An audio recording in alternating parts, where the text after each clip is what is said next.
and welcome to I Helped Make That.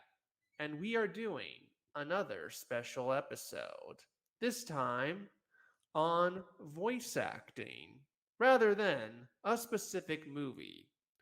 I say that because today's guest has been in every movie. So That it seems. yes, e- every movie that's animated, he's been in since like the 80s, shall we say. On TV, you may know him as Howard DeVille from Rugrats, Phil and Lil's father. But, that guy. This guy. Hi, I'm Howard, the father of Phil and Lil, and I'm animated. Yes. So, he's been on Rugrats, of course. But because he's been in every single animated movie throughout the decades, it was hard to pinpoint one to focus on for this show. See what others here. This one familiar. Uh, Hmm. and how about this Academy Award winner? Oh, yeah. That's Spirited Away. Spirited Away. There it goes. Hmm. Away. And then there's more, but we'll get into that. Yes, we will. So, everyone, please welcome Philip Proctor to the show. Thank you very much, Kevin. It's nice to finally be able to make this connection. We're always faced with technical difficulties every time we work on a far, a distant connection. It's still pretty miraculous. And I've also, because of this, I've been able to continue to add my voices to various other projects because I can do them either here at home or upon a rare occasion, I can go to the studio. For instance, I've done lots of voices for this wonderful children's series called Pups of Liberty, which tells the story of the American Revolution through characters of dogs like Benjamin Franklin, and Thomas Jefferson. And I'm going to be going into the studio on next Wednesday to do a bunch of narrations and some other doggy characters. So, but most of the ones that I did in the past, about how many years? Well, back in 2015, were done right here in my home studio, and I edited them myself and then sent them in, and that's been really remarkable advantage for voiceover artists. For instance, I'm now doing. Well, I have my own podcast called Phil and Ted's Sexy Boomer Show, where we interview various friends like you are doing who have a career, excuse me, a career in the voiceover industry and other aspects of our entertainment business. And we're now doing it live on KPFK, listener supported station here in Los Angeles, every Tuesday from 3 to 4. So we're changing it into more of a comedy show with drop ins. And then occasionally we'll run one of our previous podcast interviews with like Weird Al Yankovic. We're going to run him this coming Tuesday because we're promoting his new film, Weird, the Al Yankovic story, which if you haven't seen it, I highly recommend. It's a real hoot. And Yeah, that was he- a hilarious movie. yeah, But if you want to use, your own recording studio, you can use it for both, as Phil said, voiceovers, as well as podcasts. And you can also upload a podcast from your recording studio to Anchor, which is the easiest podcasting platform to use. that's Oh, true. all you do is sign up for an account. Then you can post to Spotify and Apple Podcasts and all those platforms. Or an apple pie if you're an all American. Now, Hmm. I'm going to just give you a brief history of how my career began. It Okay. began through a group called the Firesign Theater. I'm the Leo up here on the, I guess you're right. And Hmm. Peter Bergman and David Osman are the Sagittarians, and Phil Austin is unfortunately the Aries here. Stubborn but brilliant. Okay, so the Firesign Theater started when I reconnected with my partner Peter Bergman, who had written lyrics for musicals that I had starred in at Yale, written by the great Austin Pendleton, if any of you know theater. And we connected up because he was doing a radio show on KPFK back in, this is like the 60s, late 60s, called Radio Free Oz. And when I went down to meet him to do the show, I met Phil Austin and David Osman, who were associated with the station. Phil was actually producing the show. We discovered we were all fire signs, and we started improvising on the spot, just like a bunch of jazz musicians who get together from different cities and find that, that they're in the groove and it's all working. And so Bergman, in all his great genius, immediately dubbed us the Oz Firesign Theater.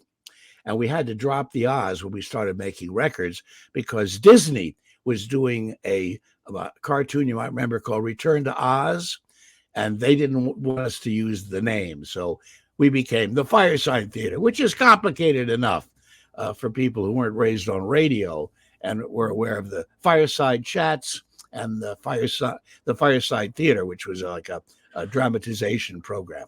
So anyway, we found ourselves, let me try to get this frog out of my throat here. Ribbit, ribbit, get out of there, Kermit. Ribbit. Oh, good. I just coughed up some green stuff. I must have gotten rid of him. So anyway, we got a contract with Columbia Records, and we did for 3 records initially. And we did, the first one was Waiting for the Electrician or Someone Like Him. The second one was How Can You Be in 2 Places at Once When You're Not Anywhere at All? And Nick Danger, Third Eye, which was a piece that really made us famous because it was a parody of, radio detective stories and movies. And people really understood what we were doing. And it was our comedy was very surreal. It was based on our mutual love of a thing called the Goon Shows in England with Spike Milligan and Peter Sellers. And they did half-hour, very funny, fast, surrealistic comedy shows. And so we were all surrealists. And so we started cranking out these records. But it wasn't until this third one, Don't Crush That Dwarf, Hand Me the Pliers, that it really took off. And we were getting, we would have gotten equivalent of gold records if they'd had the same system today. Over the course of our career, we did about 29 records, also a whole bunch of them with Rhino Records after Columbia. And we were nominated for 3 Grammy Awards over that period of time for Best Comedy Album. And of course, we lost once to Weird Al Yankovic. Okay. And we weren't sore losers about that. But it was laughable. And anyway, about 10 years ago now, Don't Crush That Dwarf, Hand Me the Pliers was inducted into the greatest comedy recordings by the Library of Congress in their historical recordings. They flew us down for the ceremony. We had a private lunch at the library. We got to walk through all the secret passages there. It was very thrilling. And then about 5 years later, our archives were purchased by the Library of Congress for $500,000, which was a wonderful payoff for 4 guys who basically were doing it not for the money, but for the fun. And, we made enough to sustain us and we were able to do record after record after record. But basically, this acknowledgement was really very, very well received. We were very happy to get it. So anyway, because I was doing so many voices for the Firesign Theater records, I decided to exploit it. So I got myself an agent, which in those days you did by putting together a voice tape that demonstrated, different things you could do. Now it's usually just a cyber clip, an MP3 or something that you send out. But anyway, I got a wonderful agent, uh, and started working doing commercials and radio spots and television spots, on camera stuff, and I was still sustaining my Firesign career. So it was pretty exciting. Then one day, a friend of mine named Lee French introduced me to the art of looping and dubbing in movies. And Mhm. I think, Kevin, this might have been as early as the 70s.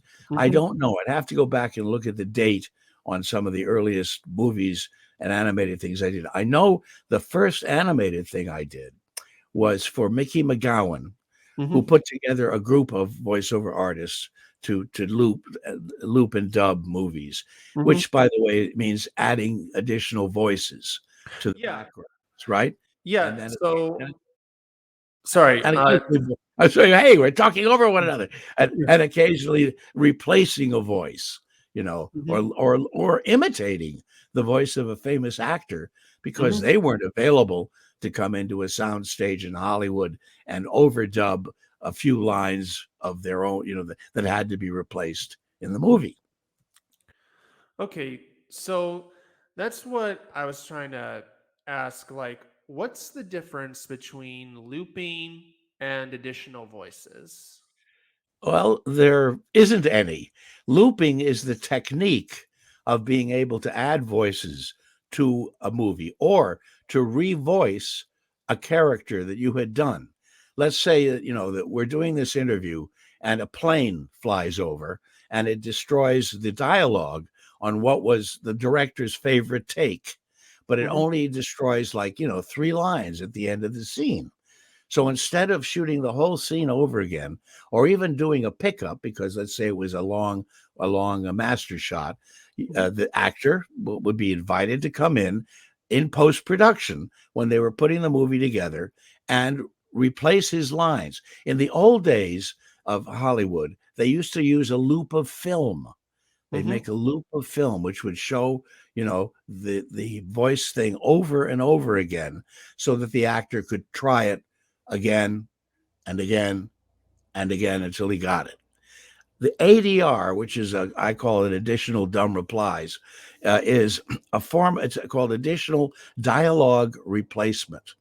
Okay, and it includes looping and it includes dubbing, which is another wonderful technique.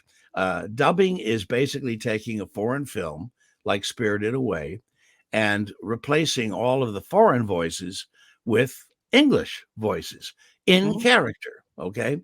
Hmm. The funniest story I have about that is when I was employed by Mel Brooks to do to redub with a fine group of actors, Hmm. a film called The Travelers, Hmm. which was a French film released by Gaumont. Darn it! Sorry, let me clear my throat here. It's all right. It's terrible that I have this throat today, but Hmm. I think it's because here in California we're suddenly having cold weather. Okay, Oh.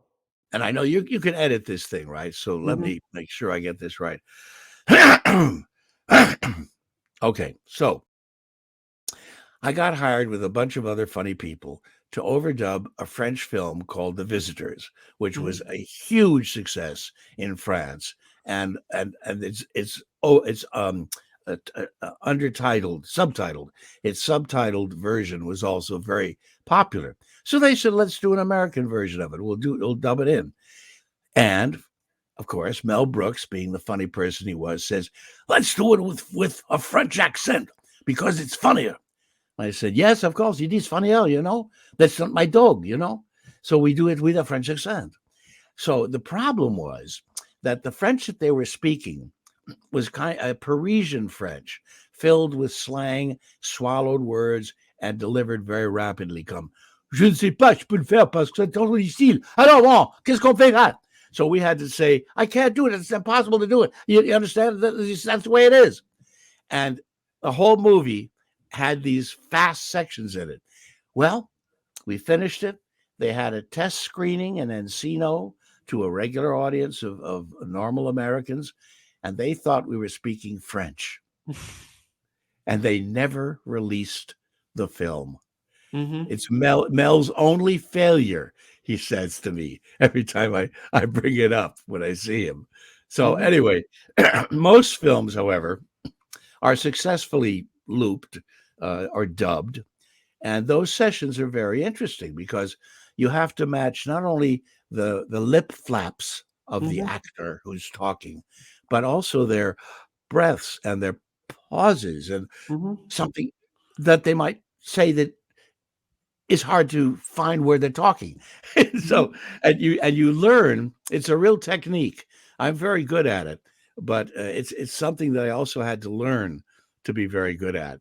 Yeah, Mm-hmm. you kind of have to inhabit the actor's performance on the screen and match his vitality and his pauses and his breaths. It's fascinating. I dubbed, for instance, one Romanian movie, a Romanian detective movie. I Mm-hmm. had I overdubbed early in my career the lead detective actor. Now he'd done a whole series of these, and it was enormously popular in Romania. But he got sick and tired of the character, Mm-hmm. so he had himself killed off in in the last movie. But the people were so shocked and offended by this, they demanded that he come back, and Mm-hmm. so I got to overdub his return movie from Romanian to English, and that was a good gig. But I started to say the first movie I remember working with a looping group with was uh, Beauty and the Beast. Mm-hmm. Okay, and a looping group is made up usually of about 10 to 12 improvisational actors, are actors who are skilled in improvisation, men and women. And once the group is established, uh, they tend to cast you over and over and over and over again. Now, Mm-hmm. I had a great advantage because I speak 7 languages, and I can do dialects, all kinds of different dialects, so it is not difficult for me. You know what I mean, to be able to speak, put my words into other actors. Какие это? По-русски, например, знаете. Mm-hmm. So I got a lot of work, and it was thrilling because we were in post production going on a sound stage in various studios all over the city, including Disney's fabled Studio 4, where they did all the famous cartoon overdubs, and replace voices or add voices to backgrounds of blockbuster movies, television series, cartoons, and animated features. Mm-hmm. Okay, and when you're working on a big budget movie like the Die Hard series, which we Mm-hmm. did, there was one scene I remember that really illustrated to me the difference between a lower budget film and a big Hollywood blockbuster. And that was that there's a scene in Die Hard that takes place in a airport. And of course, there are hundreds of people in the airport, and they're all milling about, and they're all doing this. Well, during that session, we laid down a master track of hubbub, which is not saying any words that are too interesting, or sometimes you could even use double talk, but creating the feeling that you're part of a crowd.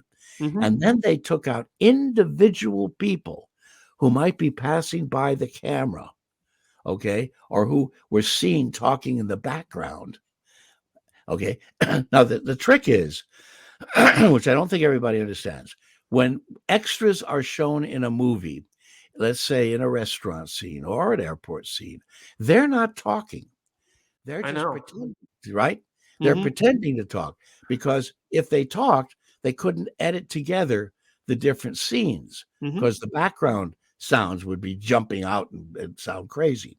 So in this big budget movie, the ADR director would say, "Okay, that guy talking to the woman back there, Phil, you're the guy. Lauren, you're the woman. Hey, that person walking by there, Bob, you're the person. You're going to do that person."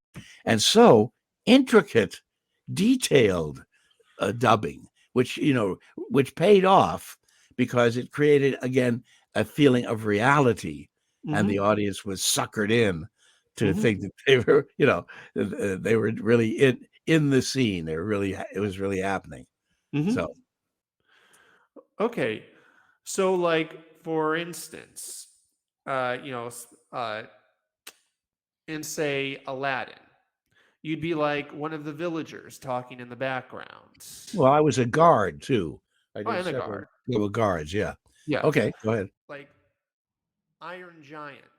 I'm guessing you'd be Yes. like one of the soldiers or one of Right. the townspeople. Right. That was really a thrilling movie to work on. That was a Mm-hmm. very unique story, and we all loved it. It was the same with the Pixar movies. Mm-hmm. Every time we went in to do a Pixar film, and this was Mickey McGowan, Mm-hmm. the late Mickey McGowan, put together a group of what she considered to be the top loopers in Hollywood, and uh, and it included people like uh, I have to think of his name, Roger Bumpus, who Mm-hmm. is the voice of Squidward Mm-hmm. on SpongeBob SquarePants, and with whom I had the pleasure of working on Where in the World is Carmen Sandiego and various other commercials. When and so we would appear regularly to do voices for things. But I want to talk about another aspect of this, which is different techniques of bringing actors together. Now, when you're doing a movie, it's pretty straightforward. There are techniques. There's walking in a circle and saying, shouting out a line, each person individually, so that the sound editor could take a particular line and throw it into a background, which would make things sound more real again. But when I started in cartoons, before I got involved in looping and dubbing, I worked at Hanna-Barbera. I was in the Smurfs, Mm-hmm. among other things. I got to play villains, oddly, in many of the popular cartoons at the time, the Jetsons and the Flintstones, Richie Rich, what have you. And in the Smurfs, uh, it was a very special experience because instead of going in individually to do my work, which is Mm-hmm. usually the way cartoon works. If you're doing a part, you go in and you do all the lines of that part, and it's Mm-hmm. just you in the studio or you on a soundstage. When you're in this instance, when we were doing the Smurfs, our wonderful director Gordon Hunt, Yeah. he put everybody in the studio, sitting in chairs in a semicircle with music stands and our lines in front of us. And we Mm-hmm. did it like a live radio show. Okay. So I walk in there and there's Jonathan Winters, for example, sitting Mm-hmm. in one of the chairs, and Alan Young, who I loved on Mr. Ed, and various other famous people, famous comics. And so you can imagine how inspired we all felt to be a part of that, working Mm-hmm. with these wonderful people and learning from them as well. So we would do the whole script through, and then we do what are called pickups. If there were any mistakes or the director wanted to emphasize something in a character or a scene, we do those at the end of the session, and then the sound editor would put them all together. Now, in Rugrats, which I did many years later, we worked in a tiny little studio on Highland Boulevard in Hollywood, and we would go in there in groups of two or three or just one character and lay our lines down. And next door, Mothersbaugh was doing the musical score for it in this Mm-hmm. little studio next door. So we had these two closets that we were working in. And for the first season or two, we created all of the voices and the wonderful music for the early Rugrats series. Later on, they became so successful that they owned a building on Sunset Boulevard, and we had more spacious studios to work in. But no matter where you're doing it, if it is recorded properly, it will achieve, the desired effect in the final product. Hmm. Okay, yeah, that's really cool. And I just want to now circle back to the fact that you mentioned you were working with Gordon Hunt, who, for people who aren't aware, is Helen Hunt's father. And the fact that you worked with Jonathan Winters, who was a pretty big name back in the 50s. Um, and I'm curious because, you know, I don't know if you're really aware of this, but nowadays, celebrities taking on voice acting roles has become a bit controversial amongst animation fans Yep. and also some voice actors. So I'm kind of curious because you said like it was like really cool working with Jonathan Winters. What are your thoughts on that? Because I noticed that many professional voice actors do tend to work on the big animated movies, but like doing looping and doing additional voices. So what are your thoughts? Well, this actually started happening way back in maybe Hmm. the 70s, I think even when 60s because possibly as far back as the 60s, sure. yeah, But in Judy terms, Garland was in what that movie Gay Paris. well, that's a little different. Okay. What happened was that in the commercial world, the world of advertising, uh, stars were being uh, hired to do campaigns. Okay, they'd Hmm. get like Richard Dreyfuss to do a campaign, or who knows what. But they weren't particularly famous voices. The odd thing that disturbed us about it, besides the fact that we would lose these jobs, Hmm. was that the public didn't really recognize that it was Richard Dreyfuss selling you an air conditioner or something. Okay, and the philosophy behind it was all based on the advertisers, the advertising executives Hmm. who would oversee the recording sessions like to have a star in the room, because afterwards they could take them out to lunch and get Hmm. autographs for their kids and their other relatives. It Hmm. was more of a star effort, if you know what I mean. It was a way for them to rub shoulders with the famous stars. But it went from there into what we call stunt casting, Hmm. okay, which is casting a famous star in not even a major role. For instance, uh, okay, now I'm having an old brain fart here. Who was the star of the Die Hard series? The big Bruce star. Willis. Bruce Willis. Did you know that Bruce Willis was the dog in Y- the Rugrats movie? I think it Yeah, was. I remember the ads for that. It was Yeah, like the third Rugrats movie. yeah. Rugrats Go to Paris, something like that. Yeah. And so we got to chat with him. Nice guy, Hmm. and fun to work with, and and that's okay. But then they carried it to an extreme in the recent decades, where they'll cast an entire animated feature using star voices, stunt voices. And of course, that's upsetting to those of us who made a career Hmm. with our own voices and doing all kinds of different voices in movies and animated features. But there's nothing you could do about it. And and actually, some of the actors were very good at it. They Hmm.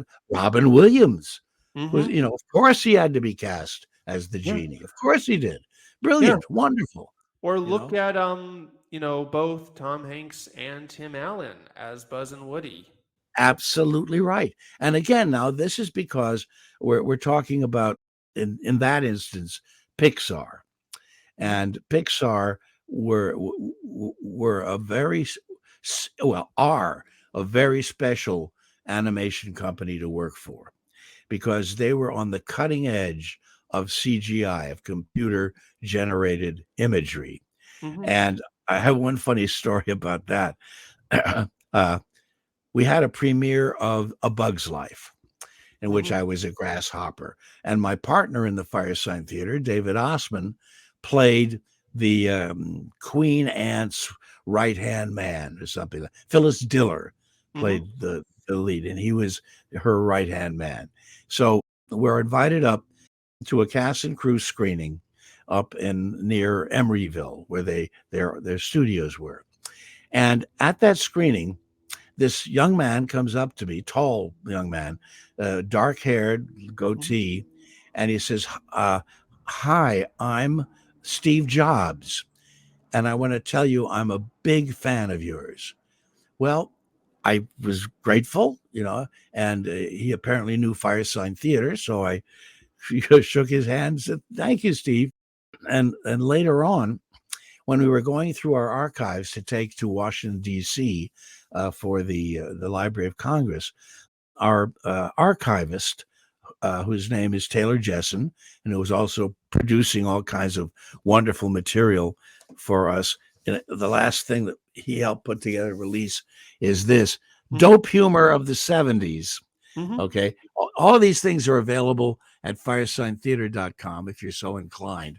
And this is radio shows, lots of radio shows, funny, funny, funny, funny bits from the radio shows that we did. So, anyway, he's going through all this material and he comes across a contact sheet from a autograph signing session that we did up in Berkeley back Mhm. in the 90s, I guess it was. Mhm. And we're in the record shop and we're posing with some of the fans. Mhm. And there's this tall, dark haired, dark goateed kid with his arms around us, Steve Jobs. Steve Wow. Jobs. He was a true firehead. He really, and not only that, but for years, and I wish I could demonstrate it now, but it's not happening anymore. But for years, if you asked your iPhone, if you said to your iPhone, "This is worker speaking, hello," the iPhone would say back to you in the voice of Siri, uh, "What service can I perform for you?" "Oh, hello, Clem. What service can I perform for you?" LOL. And what was that all about? Well, I'll tell you. We did an album called I Think We're All Bozos on This Bus. And it was an album that predicted the computer revolution. Mhm. And and I was a character named Clem who was Mhm. visiting the Future Fair, which was run by a massive computer called Direct Readout Memory or Dr. Memory. And when I was asked my name by a computer, uh, I said, Clem. So I became Clem. And in this story of I think we're all bozos on this bus, Clem plants a virus in the computer. I play the part of a hacker that Mhm. plants a virus in the computer that brings down the entire illusion of the fair, which was designed by the government to make everybody feel happy about their life. Okay, now we didn't use the word hacker and we didn't use the word virus, but that's what I did. And Steve Jobs was so inspired by that album that he Mhm. made this Easter egg in the Mhm. iPhone, which was really a thrill. I mean, really a great compliment. Yeah, that's really cool. But, I will, just going back to your thoughts on celebrity, voice acting, I will just say I think it's just in general a bigger symptom of stunt casting in general. Casting a celebrity, whether or not they're right for the role, because, some, Qualified. Yeah. yeah, Yeah. because some celebrities are celebrities for a reason, that they're great actors. But just because they're great actors doesn't mean they're always great for the right role. Or, That's right. mhm, like, speaking, going back to animation, when I was a movie theater employee, I was bored one night, so I got, free tickets to the Lego Batman movie. and the movie was enjoyable, but it was a little annoying how literally everyone with a line was voiced by someone famous, and I mean everyone. Yeah, it's Mariah nuts. Carey has like one monologue, and then she's not in the rest of the movie. Why do you That's need right. Mariah Carey for this? Yeah, because it would draw Mhm, Mariah Carey fans to see the mhm. movie. That's like not trusting your material in many Yeah, ways. yeah, But here, or for you know what? instance, Yeah. in this, for instance, John Goodman plays one of the monsters. Hmm.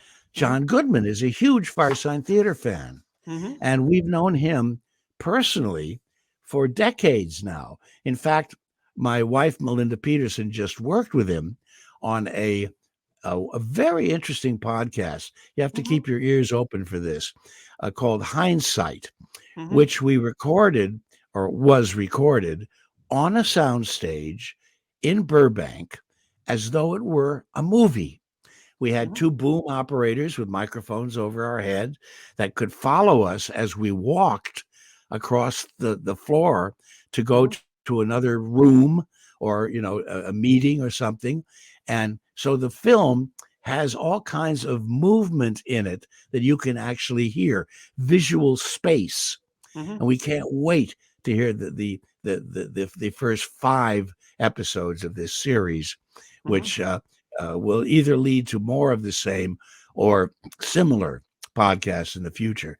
And John Goodman played Oliver Wendell Holmes in this story, which involves Harry Houdini, takes Hmm. place in the present and 1900s in New York. Hmm. Uh, Fascinating project. And John, he knows his chops. Hmm. He's got the chops. And so we embrace him and love him Hmm. for being a part of these kinds of projects. But as you say, not everybody can do that. And it's just to draw them in. It's a little insulting, don't you think? Yeah, another example. Sometimes even Disney's. You know what? Usually, when Disney casts a celebrity, it's because they're right for the role more than their names. But then, like, there's one example where I'm like, her performance is fine, but like, why is she here? Which was A Bug's Life. Most of the cast is perfectly chosen for the Yeah. role, and thank God that Madeline Kahn's last like big role was a Pixar movie, but she has 5 lines. Why is that Yes. Yeah. Madeline Kahn? Yes. There's no Right. the character doesn't stand out in a way a character played by Madeline Kahn should. It's a waste of her talent, in my opinion. Well, and all of that, pardon me, and all of that is quite true. But on the Mm-hmm. other hand, John Lasseter might have had a crush on her and Mm-hmm. wanted to work with her. You see, Mm-hmm. early on in my career Mm-hmm. as an actor in Hollywood, after Mm-hmm. having done Broadway and off Broadway, I learned when I would go and read for parts in various series and things that I might not have gotten the job because the director or the producer had a friend or a girlfriend that they wanted to put. Well, not girl, I wasn't reading for girls' parts. I take it back. Had a friend whose career. God, it's clear my throat again. Hold on. I'll tell the story again. Okay. Okay, when I first started out here in Hollywood as an actor, and I was reading for parts and guest starring parts in series and things, I learned quite early that there was my agent just said to me, "It's Machiavellian." Mm-hmm. He said, "You may not get a part because there's some guy who has worked with a producer and director before. They know they can trust him. They want to give him a break. They like working with him. And so they were reading other actors just kind of for show. And, Mm-hmm. the funny thing was in doing on-camera commercials, I was pretty hot in on-camera commercials in the 70s and 80s. But once in a while, I would I'd hit a dry spell. I'd Mm-hmm. be reading and reading and reading for parts, and I wouldn't get them. So Mhm. this one time I was saying, well, I've had enough of this. This is ridiculous, having to dress up in my pajamas and go down, to Santa Monica to read for some stupid commercial and then not get it. Uh, Mhm. so I looked at my book, my date book, and I counted how many auditions I had gone on before I got a job. And then Mhm. I counted how many auditions I had gone on to reach this point of frustration. And it was something like the same amount. So I went in and read, and I got 2 jobs. It's a Mhm. matter of the numbers. And Mhm. here's the other trick. There are favorite actors that all the producers in advertising would like to work with because they were all American. This is both men and women, all American looking. They could do the job, and they loved working with them, and their face was recognized by people on television, and they liked them. But at a certain point, one of these people, he would have done a fast food restaurant. He would have done a car advertisement. He would have done a margarine advertisement. He would have done a grocery advertisement. And I would always come in second. This time I would be first because he already had done a hamburger store. And Mhm. so I was then chosen as first. And Mhm. that's the logic of it for any actors out there who get frustrated, in certain areas. Do you understand kind of how that crazy thing Yeah. works? Yeah. Yeah. Oh, don't worry. Yeah, I do. But I was just saying, like, in general, I think the whole controversy behind, celebrity voice acting is just that Hollywood just loves their celebrities, and Yep. it's not just voice acting. It's not even just commercial acting. Like, sometimes they'll cast talented actors who can't sing, cough, Judy Dench in Cats, Right. or Ian McKellen in Cats. Or what really annoys me is when like any Oscar winner shows up in like a superhero movie just to be some Yeah. Part character of who that. delivers 5 minutes of exposition and then is just on their way. It's just again like they're too talented for this, in my opinion. But again, I think It's a cameo, in yeah, an instance like that. It's a cameo, which is yeah. a tried and true Broadway, pardon me, Mhm. motion picture tradition. For Mhm. instance, I just saw Spirited, Mhm. the new Will Ferrell film, which Right. I highly recommend. It's a vibrant, wonderful, funny, bright, Mhm. intelligent musical. and, and the lyrics are just great. Mhm. And at one point, they make a reference to Judy Dench, and she walks through past the camera, not Oh. noted, just as a little Mhm. cameo. Now that Okay. is the way to do it. You Yeah. know, Yeah, like yeah, I'm not against cameos in general. But yeah, even then, it's just like, is there a reason? Does this cameo work? Because sometimes they do, and sometimes they don't. And I guess it's yeah, just also frustrating for actors in like any field. yes, Like, just seeing roles that could go to them or could go to at least anybody sort of at their point in their career, but yes. then it just seems like Hollywood is casting a celebrity in a small role that, you know, that another actor could have flourished in just because they know it or they think it should sell more tickets. There were many times back in the 90s, for instance, when we would go into our okay. In the old days, Hmm. you would go into your agent's office to record your auditions. All right. And they would have booths that you'd Hmm. get into, and you'd have there would be a director there who to help you, and the guy who ran, who did the recording and everything. And you would sit outside in like a green room talking with all your peers, all these Hmm. wonderful actors that you've worked with before. and hear about their personal lives and tell funny stories and Mhm. really feel like we're part of a family. But you'd go in and read for something that you knew was had been done by a famous actor Mhm. before. And what the agency would say to you was, look, they're negotiating how much money they're going to pay him.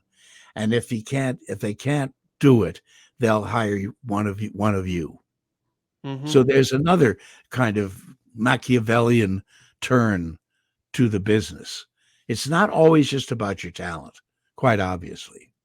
Okay. Mhm. Now I have another dear friend, Jim Meskimen. Do you know who he is? Yeah. You should interview Jim and his thousands of voices.